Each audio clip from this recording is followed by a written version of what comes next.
জিয়া উদ্যানে ঘুরতে যাওয়ায় আমাদেরকে মশা ভেবে তাড়িয়েই দিল এই ভাইগুলো। এই দুঃখ সহ্য না করতে পেরে আমরা চলে গিয়েছিলাম কোনো এক কমিউনিটি সেন্টারে ফ্রিতে খাবার খাওয়ার জন্য। গিয়ে দেখি ও মা কি সুন্দর ডেকোরেশন আমাদের জন্য। ইতোমধ্যেই দেখলাম ক্যাটারিং এর লোকগুলো খাওয়ার জন্য প্রস্তুতি গ্রহণ করছে। এই সুযোগে প্রথমবারের মতো এলিভেটরে চড়ে আমি কিছুক্ষণ ঘোরাফেরা করে নিলাম। এখানে এসে দেখি বাহ! আবার পানির ফোয়ারাও আছে। এর মধ্যে আমরা লিফটে করে প্রচুর ঘোরাফেরা করে নিলাম এবং চারপাশ দেখে নিলাম কি করা যায়।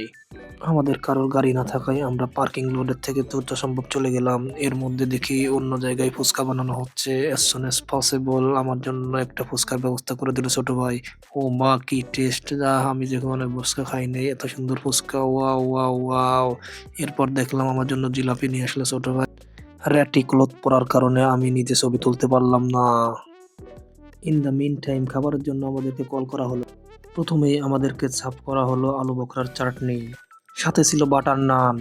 লেগ পিসের টেস্টটা আমার কাছে ডেলিশিয়াস লাগে। কাচ্চি জাস্ট মাউথ ওয়াটারিং ছিল। জর্দার সাথে মাংসের ট্রিকিয়ার কম্বিনেশনটা ছিল জাস্ট ওয়াও, ওয়াও, ওয়াও! ধরা যাচ্ছে না খাই যত দ্রুত সম্ভব আমরা স্থান ত্যাগ করলাম।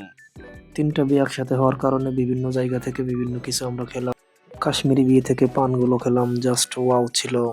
খাবার শেষ করে কিছুক্ষণ মিউজিক শুনে নিলাম। মুসলিম ক্যাটারিং থেকে একটা পানের ব্যবস্থাও ছিল। ঠান্ডা বেশি হওয়ার কারণে আইসক্রিমটা শেষ করতে পারলাম না এবং দ্রুত সম্ভব স্থান ত্যাগ করে আমরা বেরিয়ে আসলাম।